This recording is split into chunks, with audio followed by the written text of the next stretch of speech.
without further ado, Dr. Business, Thabo Pitse.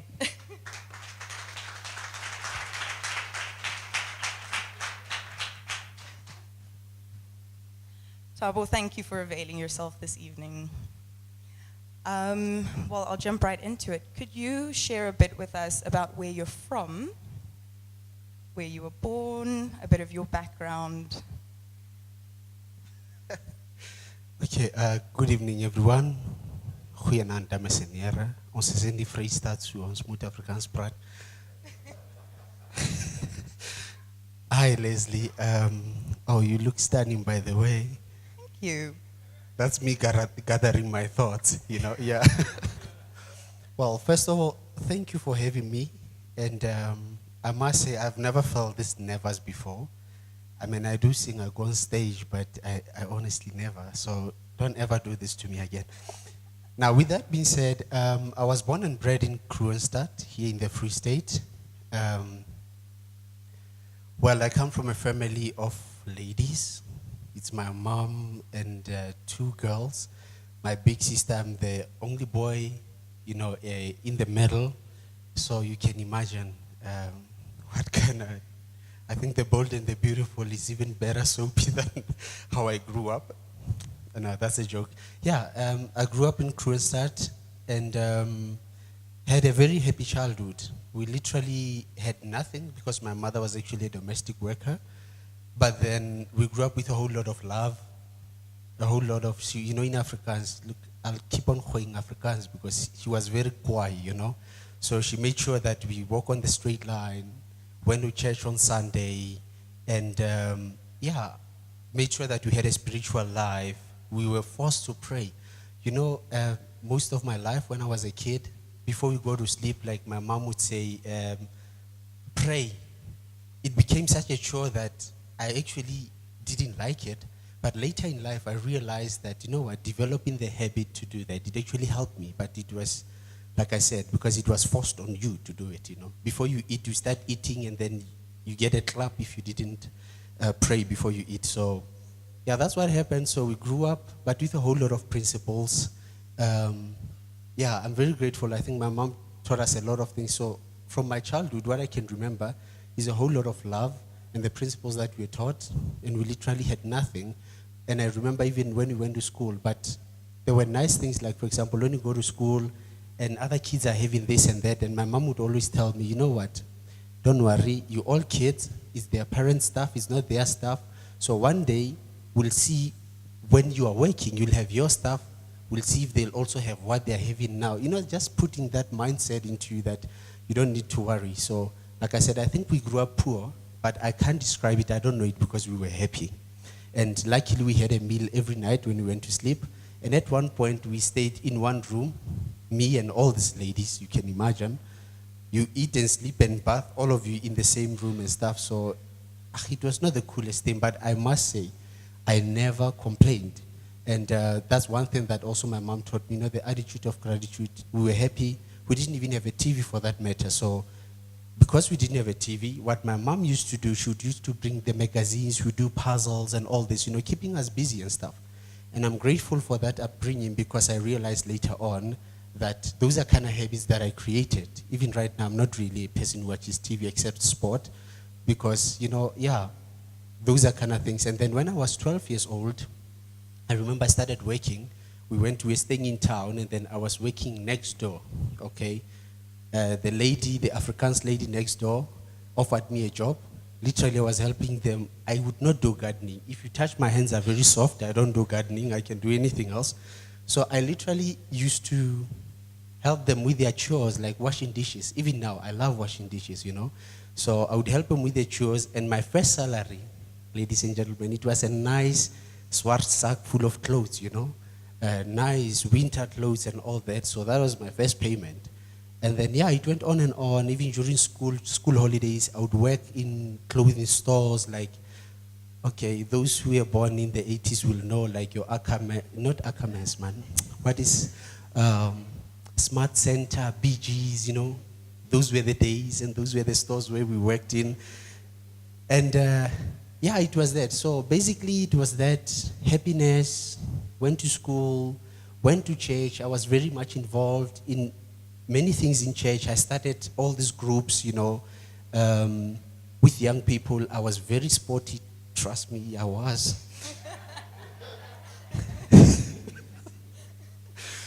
Yes, so very sporty, did a whole lot of music and all these other mural activities, yeah. So if I have to summarize my childhood, it was a very happy childhood, nothing but all happiness, things that money can't buy, yeah. That is absolutely amazing. And just seeing how you speak about it, you definitely enjoyed your childhood. Sounds good. So your transition into entrepreneurship. So you moved out of Kroonstad, and what happened next? Okay. Then I was so ambitious that I wanted to go to the university with a domestic worker mother. She couldn't even afford to give me 80 rand for the application forms for the university. So I went to my teachers and I told them, guys, I need to apply for university. So I washed their cars, 20 rand each, and I raised that 80 bucks. So I managed to apply for the university. Like I said, very ambitious. You can't afford 80 rand to apply, and how do you think you'll pay varsity? But somehow I had this faith. I was an A student, so somehow I just believed that, you know what, I'll make it. And that's what happened, and then I passed matric very well, and then I got a sort of, what do you call it? Okay, and then I was in the Free State Top 100, and then the premier that time, I got a bursary to study, and and with my bursary throughout my varsity, and then I went to study medicine throughout varsity, so every time, you'd get a change now. You can imagine, my mom couldn't even afford to send me 200. I told her I'm fine. They're giving us money at the university, so if she was giving me 100 bucks, I would tell her, no ways, we are fine, because now we could swipe. So, and my entrepreneurship started there. So I realized that, okay, we've got this card, no money, but you can swipe food. So these guys who come with cash, I would go to the cafeteria like, guys, listen here, so you're eating, I pay for your food, you give me your money. So that's how I raised money, and then with the change from the bursary, of course, I put my sister through school as well. I paid for her tertiary, and also I would divide it and literally give my mom and my sisters, money for things and stuff. But my favorite time was Christmas, so I would save the money for Christmas, and I was the person to buy the first Christmas tree and all that, and that was awesome. So I studied, and every holidays as well, I started working. I went to the hospital doing my first year. At the end of my first year, and I told them, I'm studying medicine, I would like to work with you. And they said, what do you know? So I told them, you know what, I can help, I can observe.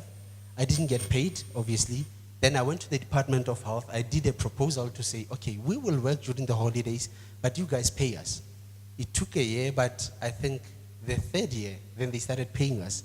And then when I got to varsity, I did a whole lot of extramural activities. I was singing. I sang for the group called Cantare, which is the review group. We were singing and dancing there. So we toured around the country.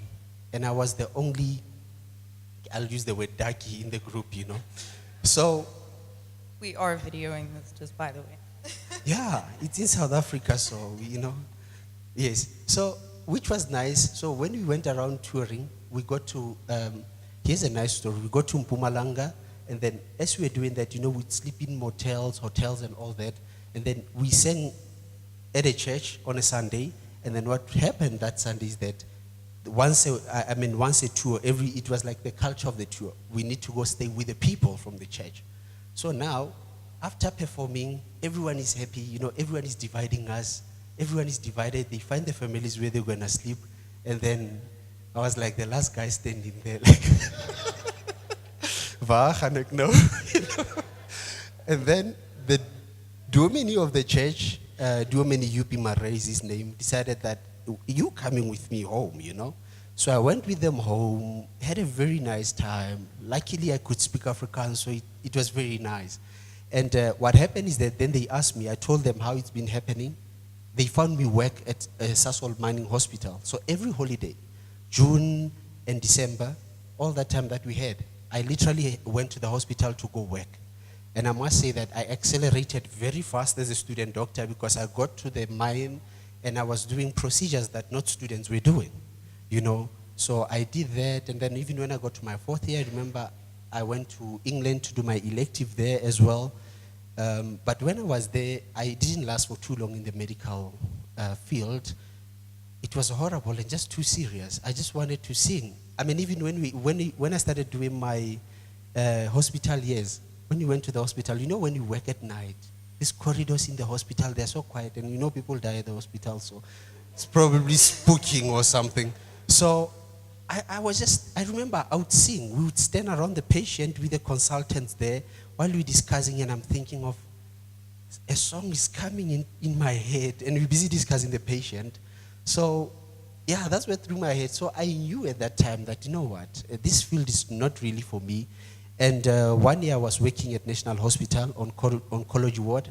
That morning I remember I woke up, I went to sing, you know, kersang dins in the morning at Tuetuerankerk there, our church. Sorry, people, I told you I'm Afrikaans. So, and then after singing, I went back to the hospital. Now the consultant was there, and he asked me, where have you been? And he looks at me, did you go to sing again? And I said, yes, doc, I did. And he said to me, he gave me this third degree in front of the patients, in front of the nurses, and told me, you either do this, you choose whether you go with this music of yours. But you know, when he says this music of yours, I was getting offended because, you know, you love it so much. Like, you can't talk like that about something that I love, you know. Either you do this with this music of yours, or you choose. You either become a doctor, and that's what you do, or you do this music of yours. And I was standing there looking at him and thinking, you know what? I'm just going to do this music of mine, so, you know. So, yeah, that's when I actually realized, you know what, I don't have much passion for this. On top of that, I'm a very ambitious person, you know. I'm ambitious, I want to perform on top of my game and all that. And I found myself not that motivated. We would come in the morning, the other guys, because they are passionate about it, they've read up about patients. I was just bored, man. You know, the best thing about it, when you sit in front of the patient, what I would do, I would take history very well, because I love people, I love talking to people. So psychologically, I would know exactly what's happening with patients, but then you have to do the clinical examination and go examine them and all this. I mean, I've done all these things that we've done, been in theater, you know, I've assisted in these big operations, whatever and stuff, but I never really enjoyed it. So with that being said, in my head, in my heart, I was always longing for something. So when people ask me right now about always my medical career, I always tell them that, you know what, if I had a girlfriend that I was crazy about then, and then I met a woman that I love so much that I married, don't ask me about my ex-girlfriend. That's it, it's history. So that's basically what it's like, you know. Now, with that being said, at one point then I took courage, and then I decided to make the transition out of medicine, you know, out of the medical theater into the arts theater. And then I remember I did a workshop for Parkovs. They had a festival. It was a bit chaotic, so I got there, my passion, I organized everything, and that weekend went very well because of me. To the point that Sunday evening, the acting CEO of Parkovs that time sat down with me and said, this is how it works in the art world. So would you like to join us? Oh, by the way, where do you work? I said, no, I'm not working. And I was lying. So he said to me, you can come and work with us. So then I went to the art theater. And that was nice. I produced shows. I worked with all these big artists and stuff. But then I'm not an employee type. So I was forever away. I was working at the same time I was doing shows. And now the CEO had a problem with it. This guy is forever away. But I said, but my job is done, so, you know. So I became a rebel up until I left that. And then I started going on my own then. I even went to Johannesburg. I remember I started doing shows there. Oh, but my humble beginning. Anyways, in terms of business and entrepreneur, it started with music, right? At the time, I remember I said, you know what? I need to make something of myself. I'm not going back. I studied enough. I had enough of this. I mean, anybody who studied medicine will tell you it's tormenting. Right? So if you don't love it, it's trauma. But I wanted to make something of myself, but I knew exactly what I wanted. So I took that decision and said, you know what? It's fine. You know what? I'm going for this. I'm going to do it. And it was such an easy decision to take because I wanted to do what I love. I paid a price for it. At one point, you know, when you're a startup entrepreneur, you don't have much. But then my passion saved my life, my music. I looked at what I have at the time, what I could do, and then I started doing shows and getting paid. I mean, I'm so blessed that even when I look at around the audience, I see people who gave me my first break and all the stuff. So, yeah, yeah, and then that was that. I started singing, and then with the singing, I think for about 2-3 years, I was singing full time. Literally, I don't know how it happened. I know it's God's grace, and also, I don't know, it's God's grace, and I guess the belief in it and the faith that one has in it, because I had shows all over. I started singing around South Africa. I was in all the magazines, I became the Swartboer and singing, in Afrikaans and all that, and yeah, that's how it started. And then later on, I knew that, you know what, I love this, but as you can see, the industry is very erratic in a way that is very disciplined. But now the person that I am, I'm scientifically trained, so things need to make sense to me as well. As much as I'm an artist, I'm creative. So I thought to myself, how will I get married? How will I build wealth with these things going up and down? I was not scared to go into it and do it full time, but then I looked back and asked myself, what did I dream of doing when I was young? And as I searched back, during those hard times, I remembered that I saw myself dressed up in a suit, having a briefcase. I think it's outdated now, but it was a briefcase that time, flying around the world and clinching deals in the boardroom and all that. So, and then, then I think that's when it started. Then I knew, you know what? In this music, I don't just want to be on stage. I want the business side of it. I want to sit down with clients, man. I want to clinch deals. I want to talk business and all that. And then I went back to school. Since then, medicine was the ex-girlfriend. I couldn't go and specialize in it or whatever. Then I went back and I started studying business, Went back to business school here. I was in California State University in the US as well. That's where I studied.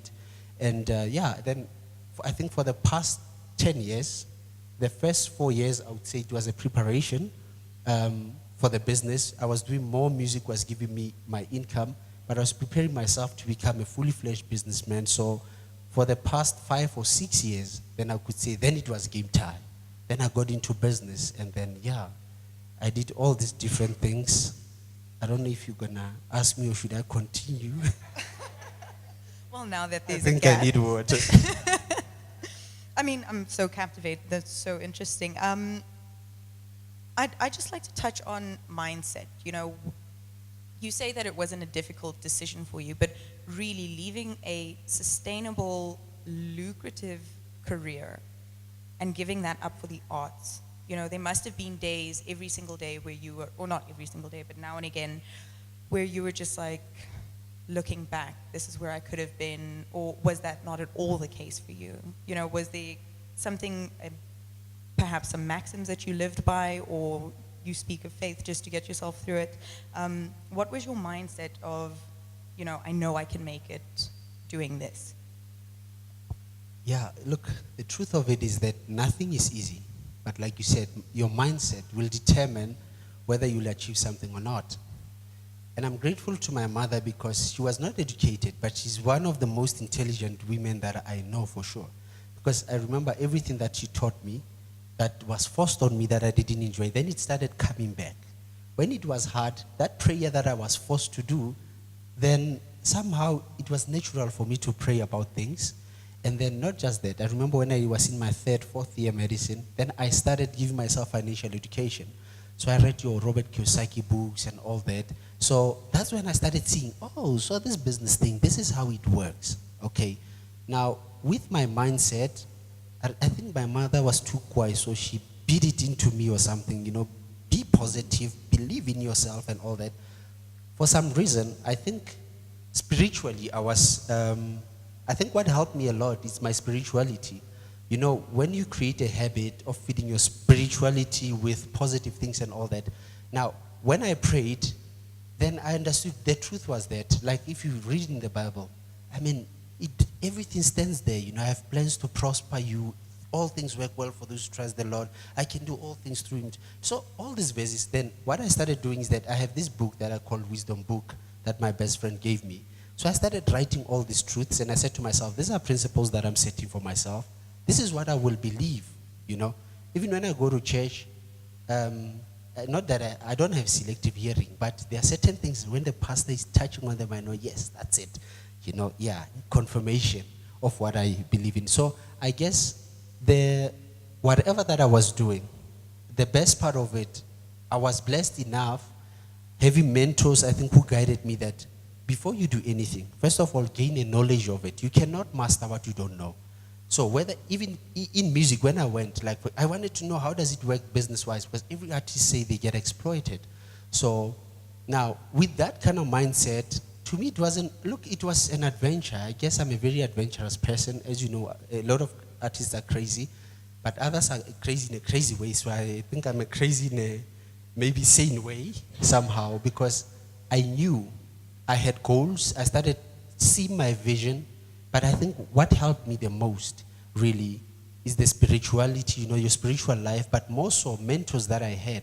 I was so lucky every time I come across, let's say we go to a function, for example, you come across this guy, somehow people would recognize me. What do you do and all that? Come see me in my office. I found mentors that I had. I went to their offices. I remember like the interstate bus line chairman at the time, Mr. Quintin Esther. I would go to his office and he'd sit me down. So what is your vision and all that? So these people started shaping me, So with that, the mindset that I had, the adventure that I wanted, and for some reason, I don't know why, but I believed in my dreams. I believed in what I wanted, and it wasn't that difficult to follow what I wanted. But I can tell you right now, I paid a price for it. There's a time when I was broke.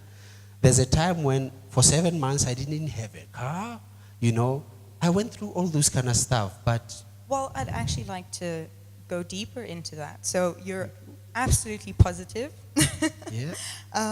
What was probably the worst experience in your journey in entrepreneurship?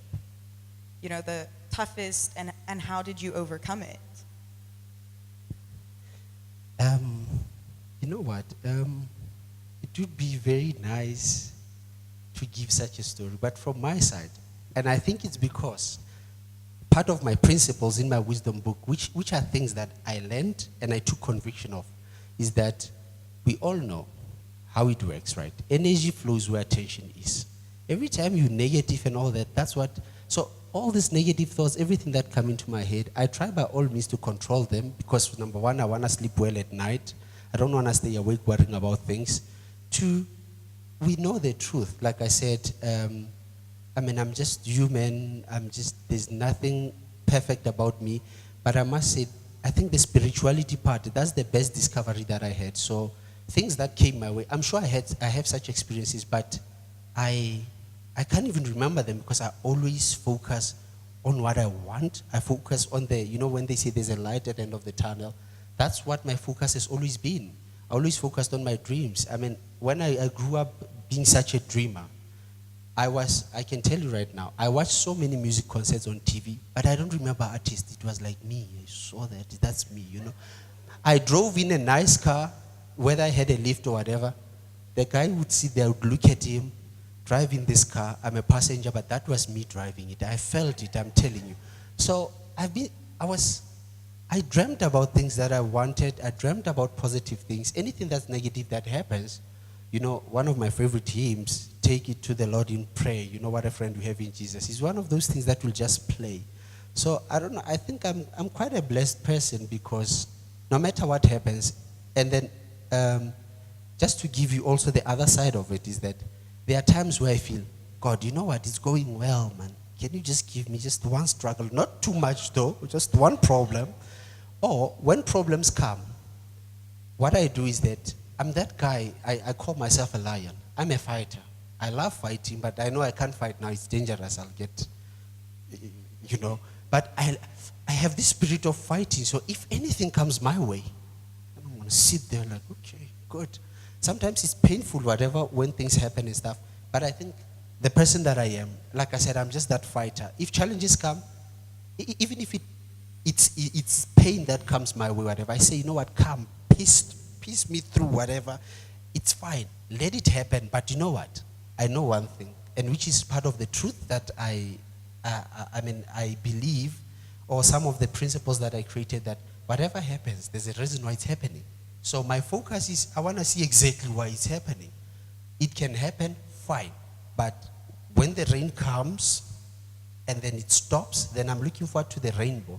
And like I say, with they say great power comes great responsibility. I think with great pain also comes great victory and all that.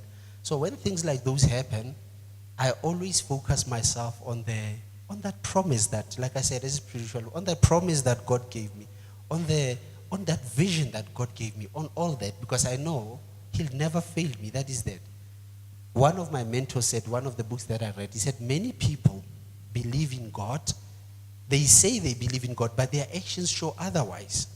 So I told myself, I don't need to even justify or discuss this because when you sit with many people, you say these things, they look at you and think, you think you've arrived, you think all that. Now, honestly, I'm not going to stress myself. I have decided to make my own convictions to say, when it's tough, I know where to take it. And the moment you've taken it there, you rest it there, you being at peace, like the Bible said. I'm sorry, guys, I feel like a pastor tonight. Trust the Lord God with all your mind and do not lean on your own understanding. And the peace of God that surpasses all understanding will guard against. That's the truth. Now, if I stress, then I'm going against the truth that I know. So every time when these things, yes, I believe, I know. You see, I'm trying to think about them, but I know these things happen, but when they happen, the only way to control them, I go back, I've got my book of wisdom and truth. When I don't know, it's like, okay, which one now is going to save me here? So I take in the truth, I believe in the truth, I believe in the promise, and I believe in the power that is way beyond me. So in general, that is the way I don't have memories of those bad things, even if they happen. I've been in car accidents, I've been in some things, but to me, I don't keep those memories. I focus on the beautiful memories of what I want, of the promises that I believe that are there. And this I'm a father now. I've got 2 boys. I need to coach those boys and train them. And I've seen how my mindset has transformed me. I've seen how it has helped me to literally have a good life, or a great life for that matter. So, and that's what I want to transfer to my kids. So it's all about the habits that you create. If you want to be a stressor, and also having studied medicine, having studied the brain, psychology, if you want to be a stressor and focus on the stress, there are many people who literally love doing that. They are stressors and they love stressing. I'm opposite. I love fighting. So when the stress comes, I fight it because I don't want that. Like I said, I just want to sleep well at night. So, yeah. Wow, thank you. So a question we ask all of our local entrepreneurs: why Bloemfontein? It's easy to answer that one. Okay. I came from Kroonstad, right? Bloemfontein, this is where I studied. For the first time I left home, I came here. And I must say that it was nice. All of a sudden, I'm by myself. It was a safe place. We could walk from the university to Mimosa Mall and go watch a movie there. Bloemfontein is a very clean city, I must say. There are times when I just take my car on a Sunday morning and then I drive, I pass Mimosa, and I just breathe. You know what? I'll say this, and I've said it. People who've read about me, I think God lives in Bloem, because I don't know, Bloem is so nice. I love it. I love the sun shines differently. The color of the sun is different in Bloem. And no, seriously, and the people are beautiful. I'm telling you, I don't buy people's faces. I don't need to, but the people are beautiful, right? There are so many things. I think the best parts of my life happened in Bloem. I moved to Johannesburg. I was there for about 4 years, and then I came back to Bloemfontein. Said, you know what? I want to get married. I want to raise my kids in Bloem. And I must say, I'm very, very happy. And I also, if you look at it now, mathematically and geographically, Bloem is in the central South Africa, right? So anything that happens in Joburg, Cape Town, you are right in the middle. But the funniest part, every time I go overseas now, people are asking me, so are you from Johannesburg or Cape Town? I always tell them, no, I'm from Bloemfontein. Where is that? I say, you know what? It's right in the middle of South Africa where everything is happening. Actually, I always tell them, I'm from the States in South Africa. They say, the States in South Africa? Yes.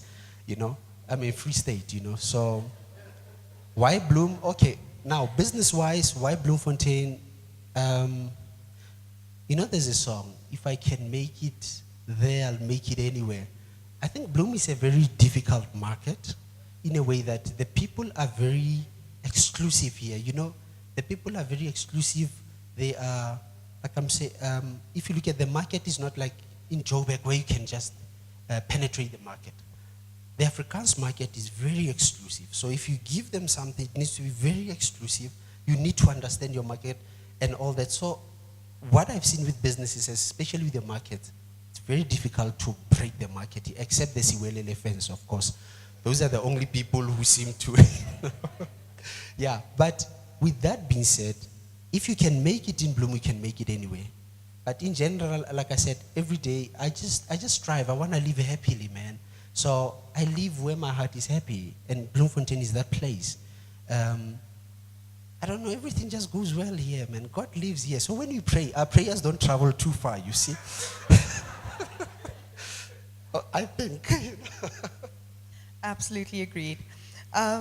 So could you just, you said your business side of things outside of music happened the past 5 years of your life. Could you just let us know what businesses you have got in Bloemfontein? There are a couple of representatives here, if you could just point them out for us to chat to, and what it is that you're currently busy with. Okay, my first business, like I said, it was music. That saved my life, literally. That gave me direction, that gave me all the experience. And then furthermore, currently, I've got businesses like in the educational sector. For example, we are in partnership with the university. We've got it used to be Entrepreneurship Development Program. Now it's Entrepreneurship, help me, there's my director of the program. What is it? Entrepreneurship and Business Literacy Program that we have. It's an NQF level 5.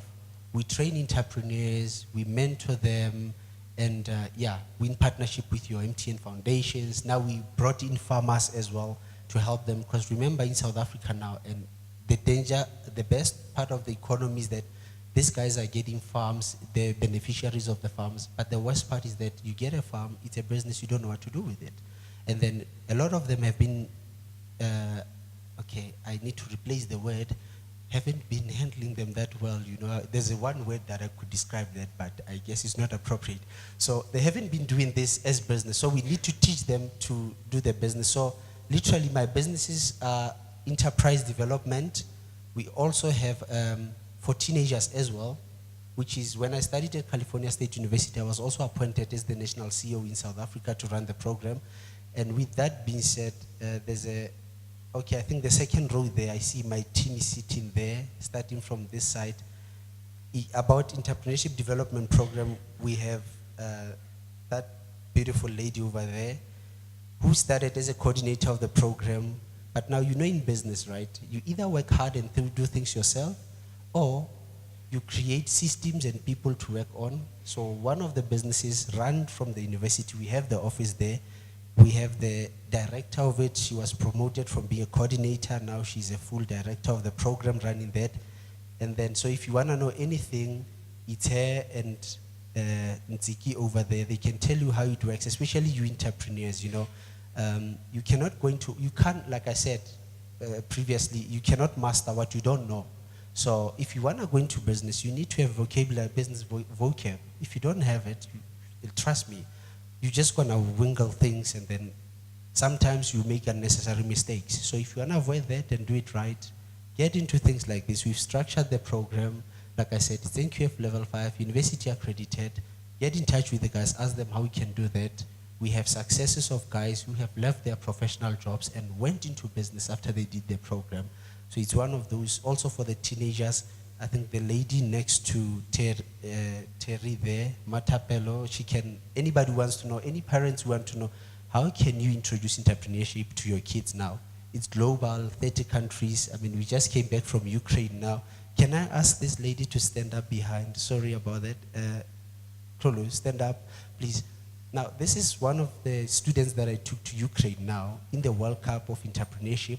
They developed an app of human trafficking and all that. She's still a teenager. That's her business. And they got a gold medal of entrepreneurship. So, you know. Yeah. So, okay, that's one of the businesses. Also my passion, I'm in music. So we've got a recording company. We just brought bought a property and a business, music business now, where we're moving in this coming Friday, actually. And if anyone wants to know about that, and then I had to retire from all these companies, so I'm glad that I hired a new CEO. We've got a new CEO who's driving that, and she's sitting right there, Joaline Ace. So I don't know, she's the boss. I think she's my boss now because I'm the artist in the company. So yeah, so we've got businesses in the, like I said, in the entertainment sector. There's events, there's programs that we do. There's game farming. There's, guys, I don't know, what else do we do? Yeah, but basically, like I said, yeah, we've got different businesses and stuff. But if anyone wants to know, like I said, there's my team sitting there, so you can just talk to any of them. They will tell you. But now, can I say this? Where business is concerned, I think we had a lot of businesses before, and I've been trimming them down. The whole thing about business is that, which is what I learned, is that every business that I do, it's not just about me, it's not just about us. What is that business doing to the community, to the people? Is this changing people's lives? And the businesses that we are doing right now, I can tell you, we've seen that. We're transforming people's lives, and I think just that itself, and I like it because my whole team, I mean, it looks like we are all connected where that is concerned and stuff. And yeah, so all our businesses, I think they have impact in the community, they change people's lives, and that is, I think that is exactly the purpose, and that's why we do what we do, so yeah. Wonderful, thank you. Before we open up to the audience for Q&A, just by the way, the first 10 people to ask a question will be awarded Thabo de Liefling's new album. Oh no, yeah, actually, it's not a new album yet. Well, a copy of the CD. No, yeah, it's my gospel. Okay, guys, I remember in my music career, I recorded 3 CDs. The first 2 were commercial in Afrikaans, and I'll always be grateful to my Afrikaans people because they, like I said, they supported me. You know, here comes this darky guy singing Afrikaans, you know, have got an Afrikaans CD, and yeah, I must say the Afrikaans community have really, really supported me. Business-wise, people would say it was a niche market, but to me, I can tell you now, it was a purpose, so to say, because it was weird how you get accepted into people's hearts, people who don't even know you and all that. So, and then the third album, that is now, I wanted to do an album that I produced myself. I wrote a couple of songs there, and it was that thing that, you know what, whether it sells or not a problem. I just want to do something from my heart for people, to share with people. This is exactly how I feel. So that's exactly, and the album's name, it's, what is it? Okay, it's, I promise you, Leslie, you don't have it by any chance. It's going out to 10 lucky audience members tonight. Okay, I just want to say the album's name is My Conversation with God, actually, yeah. My gesprek met die Here.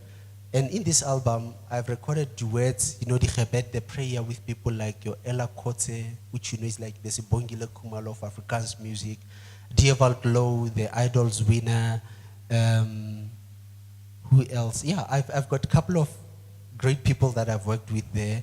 But like I said, the whole thing, if you take the album, you listen to it, you'll hear it's all about me, my thoughts, what I think, but it's mostly about gratitude, man. It's a very beautiful album. It's like I'm selling it and we're giving it for free. Can you believe it? Well, before we start handing them out, my final question to you, have you got any advice, perhaps specifically industry insight, or just general advice for an aspiring entrepreneur, somebody that might be sitting in the audience today that's just like, you know, can't get through it? Is there anything that you'd like to share with them, that one piece of advice that you want to impart tonight? Okay. It's one piece, but I think it's got many words. Number one, look, many people, if you go into business as your backup, or as your sideline. Okay, we do get hybrid entrepreneurs who make a choice that I will work and do business on the side as well. It's my passion. But if you go at it as your backup or something that you are not serious about, the chances are you may not make a success of it. So number one, it needs to be something that you love, you're passionate about. Not everyone is cut out for entrepreneurship. I was sitting talking to Tony Peng then, he was telling me, you need to tell the people the truth that it's not easy, which is true. It's not easy. So that's the first thing. First of all, develop the love for entrepreneurship. That's a lifestyle, okay? It's not something you do. You don't wake up and go to a job. Entrepreneurship is your lifestyle. That's what you live. And I'm very proud to be one. I mean, people think I'm crazy. It's like, okay, they'd always ask me about my ex-girlfriend and, you know, your formal career. Tell them, this is what I'm proud of. Love what you're doing. You cannot master what you don't know. You need to know what you're doing. Whatever you get yourself into as an entrepreneur, one of the habits that I've created is that every morning when I wake up, the first thing that I do, I read about business. So I've got next to my bed, I've got, you know, all my business books. I read about current news, you know, your News 24 and all that. So you need to master what you know. Always look for those opportunities, but most importantly, be passionate. Know what you are doing.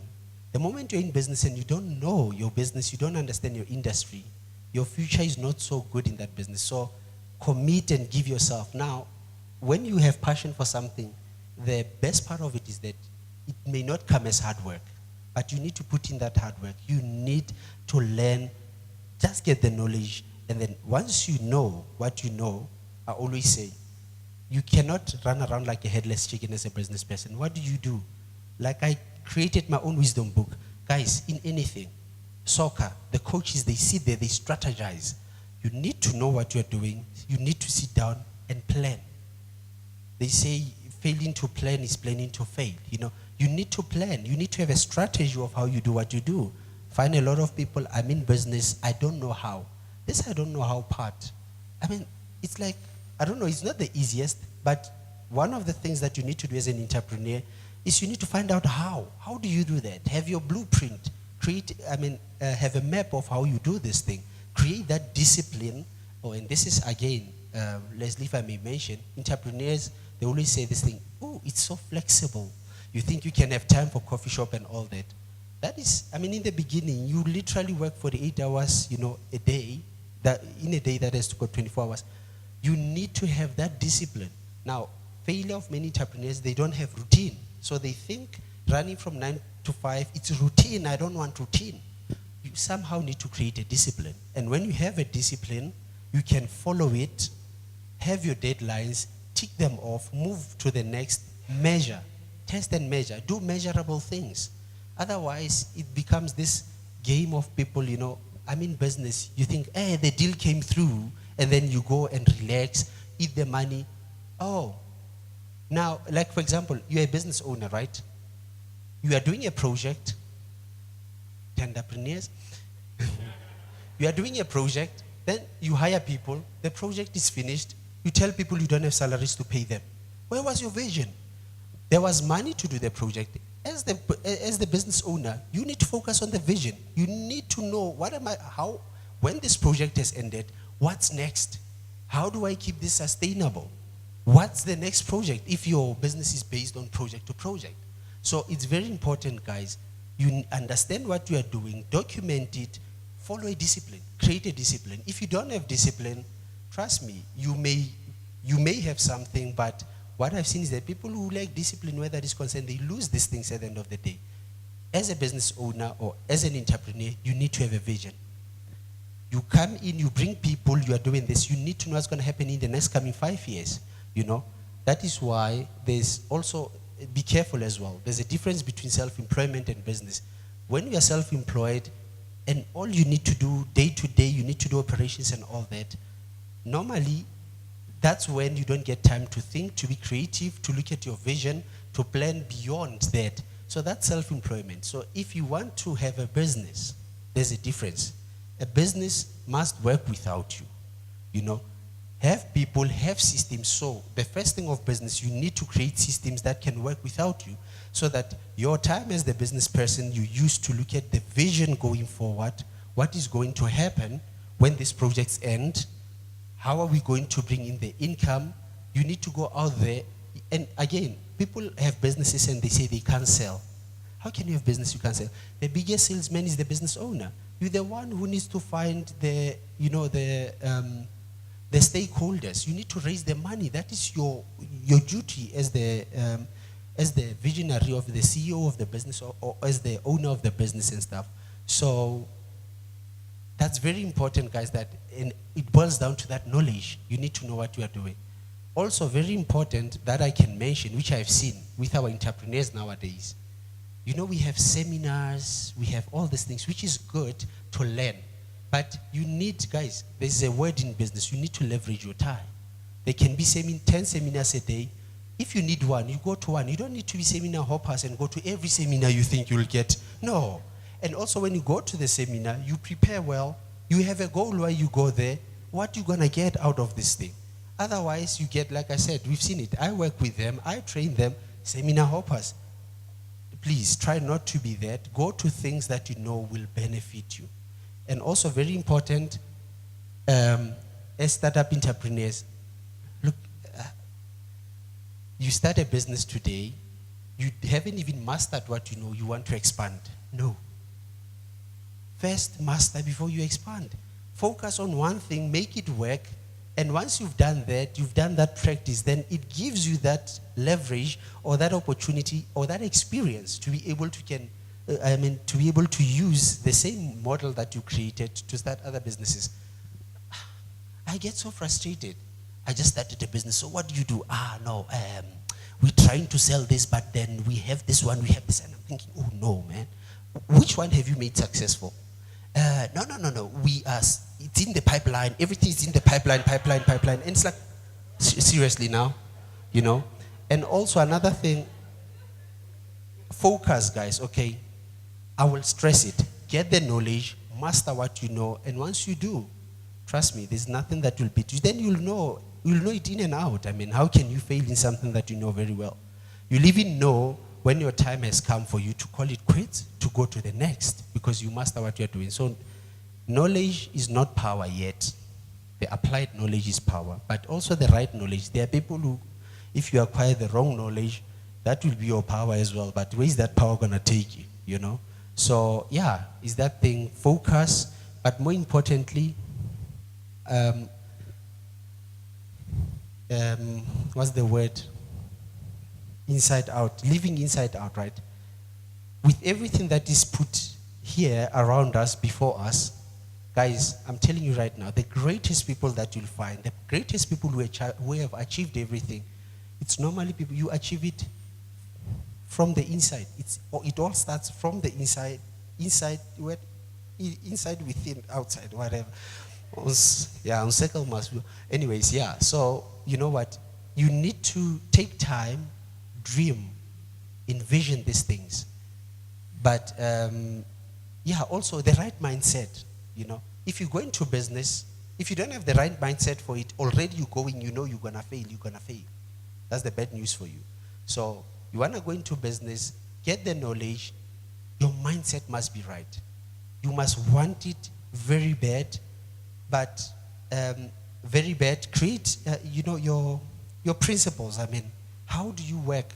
What's your say? I always say there's this nice question. I always ask myself, when everything happens, what's my saving grace? You need to find your saving graces in every situation. Trust me. Like, if in all the negativity, there's a truth that, like I said, I've extracted. These are my principles. This is the truth that I know. Why should I stress when I know there's power that is, way above me that takes care of these things? My job is literally to just believe in that and rest and be peaceful. And if you believe in that fully, law of attraction, look at it. It's scientific, right? But that's exactly what the Bible is saying. So you need to find the truth that you can stick to, that you are not shaken on. Oh, the word is convictions. Have your own convictions, know the truth of what you are doing, and just follow it until you succeed. That's what I'll say. Thank you. I'd just like to open to the audience. Have we got any questions? There we go. Have you guys got questions, or do you want CDs? Let's start here on the right with this lady. Your leading lady in your life, how is she supporting you? Okay, yeah, the leading lady. That's not my mom right now. Okay, that would be my wife, yeah. Well, it so happens that I married a scientist. So opposites attract. I'm scientifically trained, but she's a scientist, and then I'm creative. So how is she supporting me? Oh, I must say that I'll be honest, the past 4 years or so has been a struggle because we're trying to find each other. The support, I'm positive. I come home positive and I say, you know what? This is the deal that I'm going to clinch. And she looks at me like, okay, when you have clinched the deal, come, let's talk, show me results. Because I want to see sense. So in terms of the support, let me say that I've been through, that process of getting to find each other. And but things are getting better now. And I'll give her credit. I didn't see it. She has always been supporting me in her own way. Now I'm starting to understand it, So now she's there. She gives me room to work.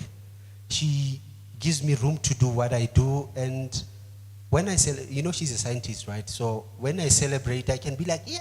And she goes like, oh, well done. So, No, but I must say, I've seen, and that's the thing, I've learned in her differences. I've learned a lot from her, and that's a nice journey. What I can tell you is that I'm learning, man. It's a nice journey, so yeah. Yes. So, 2 questions. First thing, I need a partner in my business. And if I listen to you, it sounds like you clone. Because I always think a lot of people think I'm way off. I'm exactly like you. Positivity flows. I'm religious beyond. I believe in God's grace, and that's what keeps me going. But I'm being honest. Business. I do sales and merchandising. Obviously, it's a man's world out there to be successful because I'm a positive person, because it's by God's grace. And then the second thing is, I would like to sit half an hour with you and spend some time and get some input from you, because I definitely believe you can add ample value to the business that I'm in. And I believe I can add value to your business that's already so big. Okay, should we leave now?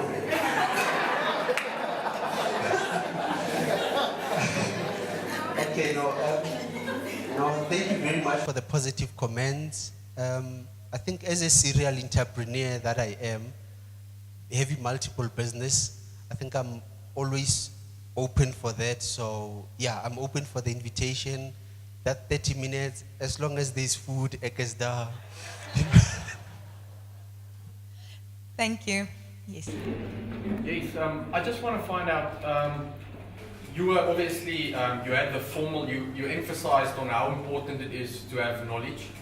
And I couldn't agree with you more, but as a young entrepreneur, do you think it's, how important do you think is a formal type of education, like say for example, your business school, versus like books and stuff that you can easily have access to? Do you think it's worth it for a young entrepreneur who obviously doesn't want the qualification to get a formal job, to go that path of paying a lot of money, attending all these classes, versus having the option to YouTube or have all that other access? And then sorry, just another quick question. You have a lot of businesses in different sectors. Was it the plan to take your eggs and put it in different baskets, or did it just happen? Well, you know what I like? You asking me these questions, but you actually answering them as well, especially the second question. Okay, the first question, what was it? Formal education. Tony Penn, that sherry that you gave me, where is it? No, man. About formal education, the advice that I would give entrepreneurs, because what I've realized is that entrepreneurs, most of them are not really academics because they are very creative people.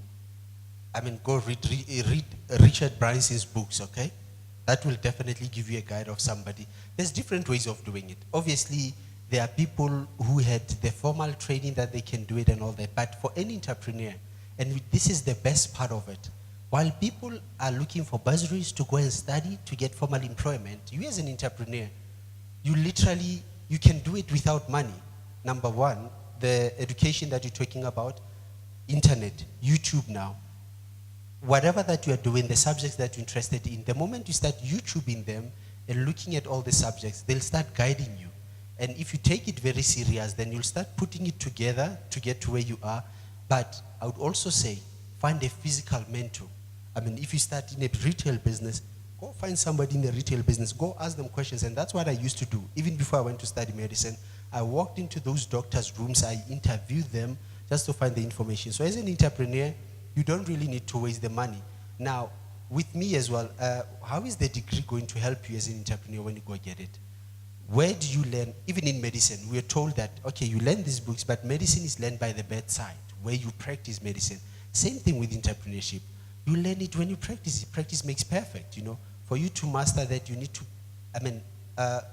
you go to business school, you learn about degrees, literally principles and whatever, but that specific business that you are in, the best way to learn it is to learn it from experience. People who experience from it, your YouTube, I would say, but more importantly, you know, this sort of, I would say, accredited and legitimate, you know, master classes that you have. You want to know about sales?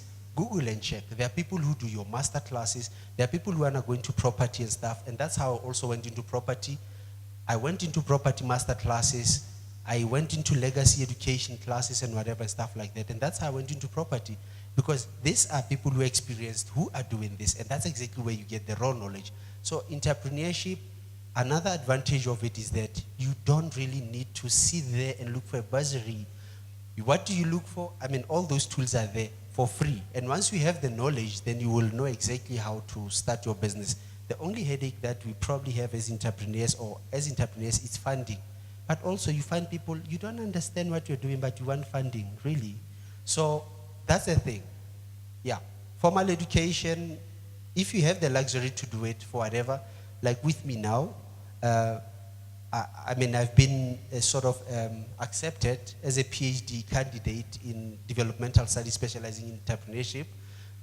I don't know, I keep asking myself, how is this going to help me? Just so that one day I can go and speak at Harvard, you know? Probably. But furthermore, it's going to take time from my time that I could be doing more and doing more businesses. And also, if I want to learn, it means that why don't I go specifically into, like I'm saying, master classes that address exactly what I want to know. But also I can't underestimate the value of formal education. But like I said, if you can do it, perfect. If you can't, even better, because now you have even more hunger. You can even prove a point more than the person who has it. You don't even have these things back up to, you know, they say to fall back on. Why do you need to fall back? You go forward, you know. So if your life depends on it, you even do it better than other people who have the formal education. So entrepreneurs, that's all I can tell you. You're in a better place if you don't have a formal education, I can tell you now. Yeah. Second question. Oh. Second question. Were all your eggs in one basket? Oh, yes. Now, like I said, you answered the question. Also, now, with all the education that you learn, remember as a business person, later on, people, they work, right? They work towards their retirement. There's annuities, there's pension funds and whatever that gets deducted from their salary so that one day when they retire, that's what they will live from. Now you earn 50 grand, when you retire, you only live from 10,000. So it means your life is going down.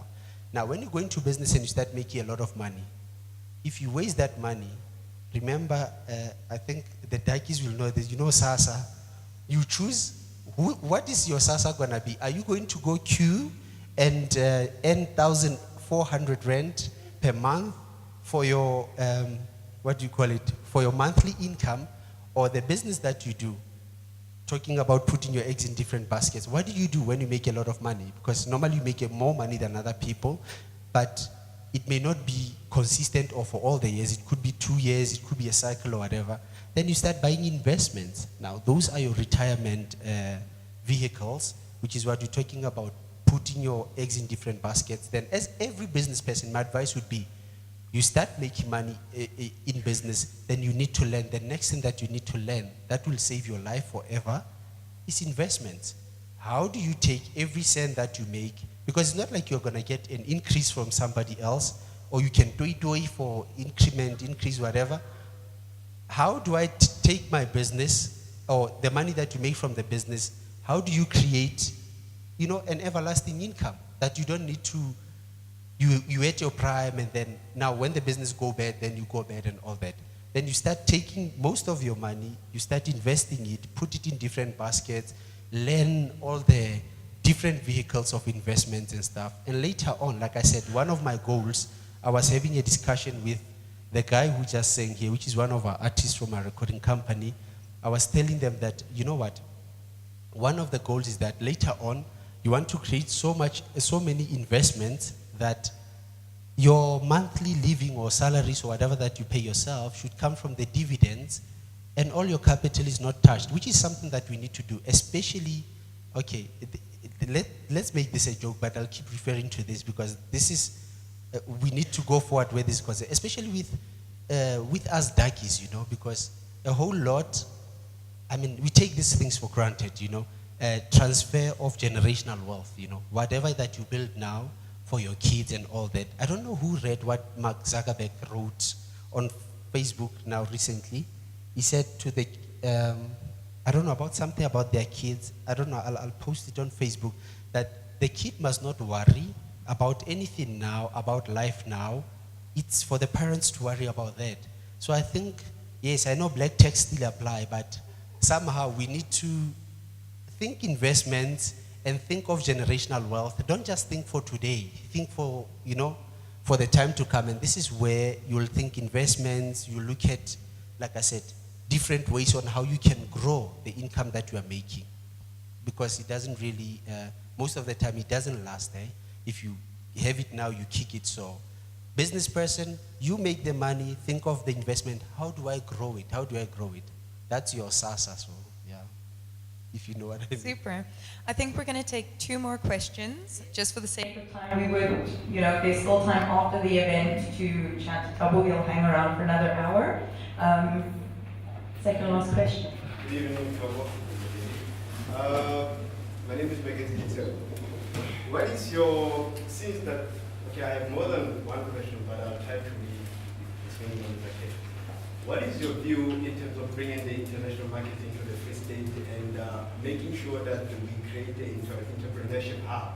Because the challenge that we have in Free State is that there is information lingering around and private businesses growing, but for the most of the entrepreneurs out there, they can't make it because of there's lack of collaboration, which is why we find people like Thabo and the other group of ladies.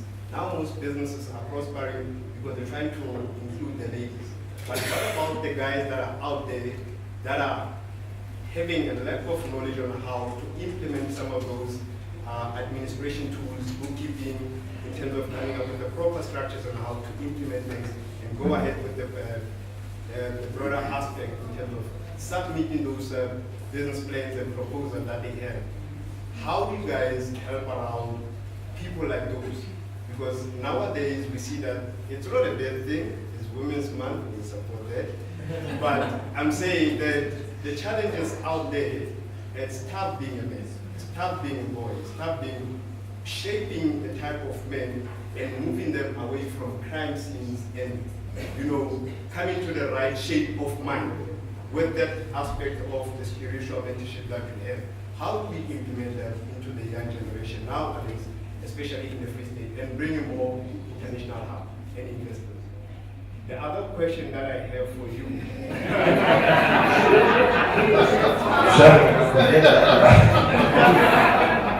Like I said, I have too many questions and I'll try to be as little and as minimum as I can.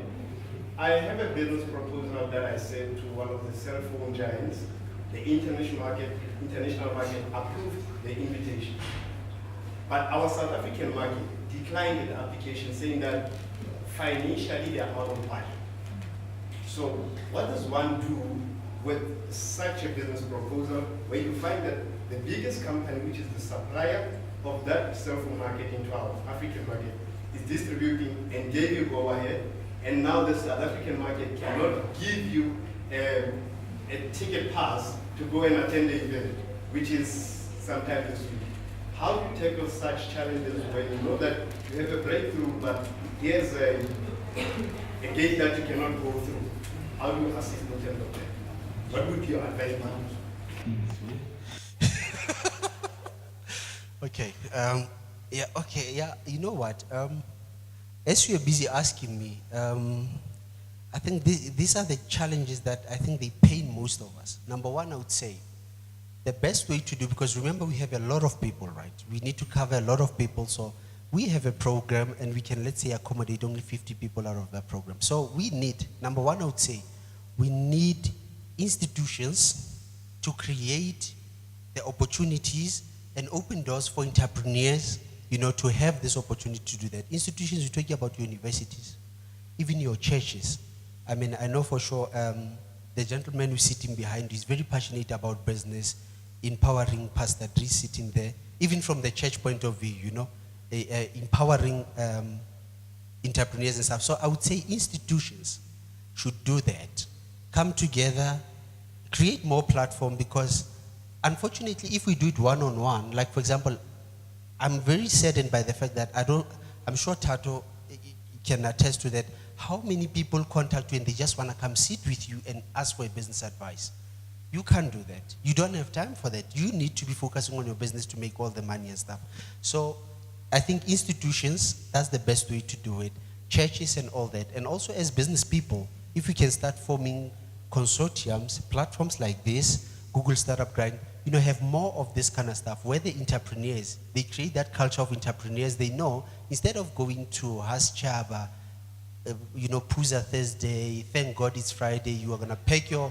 Then we start having this kind of gatherings, really. On a Friday evening, you get together with the business people and you start discussing business. You'll find those experienced and not. So from the institutions, us as the community, you start forming all those consortiums. You start forming like your phenomenal woman, for example, like you're talking about. I think it's those kind of networks. It's literally institutions and networks that will do this. Otherwise, how do you reach to people if you don't have? Also use online platforms. I mean, our kids have got cell phones, and what do? All they do is WhatsApp and all this. Put more platforms online as well where they can learn. So I think those are the kind of formal structure that we can literally follow, the models that we can follow to address what is happening now. Now, your second question, if I answered your first question satisfactorily, the second question would be, now what you are asking me, I would tell you, be an entrepreneur. What is an entrepreneur? You're saying, I heard you saying something, okay, you're trying to move forward and then, all these obstacles that come. Remember, entrepreneurs, there's a wall. As entrepreneurs, we always see a window where there's a wall or a door and stuff like that. Be an entrepreneur, get creative. Sit down and think, how do I raise money? How do you raise money for your trip? We can talk about that. Now, in business as well, what I've seen, you get, let's say, for example, your DTI, right? There are all these expos happening around the world. If you apply on time, that's number one, on time, 2 months beforehand, they will find you for you to go there, okay? I know sometimes, but if you apply on time and it's legitimate, it's all that. Now, this is me saying, in the midst of people complaining in all this, there's also light at the end of the tunnel, and there's the truth, there are positive things that are happening actually, which are true. Now, as an entrepreneur, guys, always take the responsibility into your hands, okay? If the opportunities arise like that, like I said, you first look, where can you find help? What you are saying now, straight answer would be, DTI is your best bet, and they will do that. That's what they do all the time, but you need to apply on time. There are time frames that are put there. If you go now and you want to go tomorrow and they don't help you and you say they don't help, that's a lie. You didn't apply on time. Now, if that doesn't work, those kind of opportunities, be an entrepreneur, bro. What do? I remember when I was raising my money to pay my university registration, I put up a nice motivational letter. I remember I took a bag. I put all my trophies and all my accolades that I got from school. I put them together. I put a motivation letter to say, this is what I need.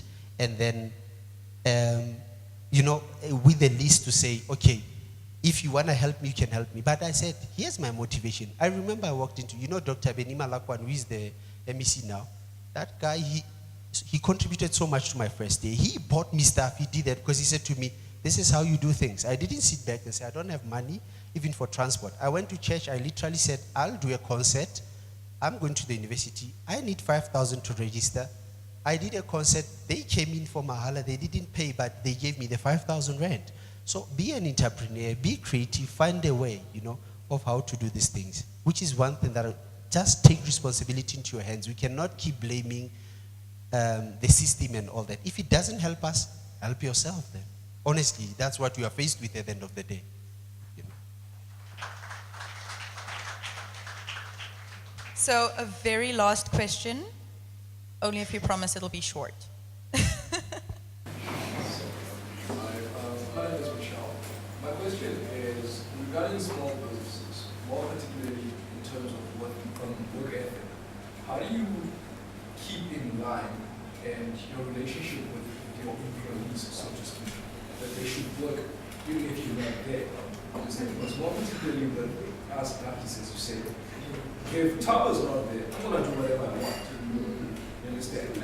And even if he's there, I'm still going to track back when he says something. No, you're supposed to do this or do that. How do you go about solving that to make sure that, listen, this is work? Yeah, we can talk about things, even I do know you personally, but we should put work first before we put our friendship. Did you say friendship? Okay. Yeah, no, I think that one, easy. Very easy. Can I drink water? Okay, no, look, number one, there's a, like I said, get the knowledge. If you are going to hire people, don't just hire people like it's some social club, come you. Just go into the internet, type there, how do you go about hiring people? You get that information, go to people who have hired people, ask them exactly how does it go, what are the challenges you're facing. That knowledge is the one that will help you. And one of the things that you will see about the knowledge is that you hire people who are like-minded. You hire mini yous, like the lady said there, you know, you hire people who are like-minded. You hire people who are passionate about what you do. And which is the, you know what, for years I also made those mistakes in terms of hiring people and stuff. And I must say I'm very blessed that the people who are working in my companies somehow are passionate about what they are doing and they are like-minded. So that's what eliminates that problem. First of all, people, like-minded people. When you interview them, bring in people. Okay, here's the rule.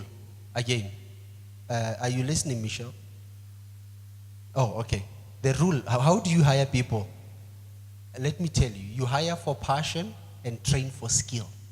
So if you get somebody who's passionate about what you are doing, then you can hire that person and train them for skill. So yeah, basically, I think that's the long and short of it, yeah. Thabo, thank you so very much. We really appreciate having you here today, and I'm sure, I enjoyed your story, and it seems everybody here tonight did too. Thank you so much for availing yourself. Ladies and gentlemen, thank you once again for coming out. Thanks to you, Morgan, Neil, for the presentation. We've got another hour at the venue. Please stick around. Now you know who some of the people in the room are. Please connect, educate, and inspire. Thank you very much. Good night.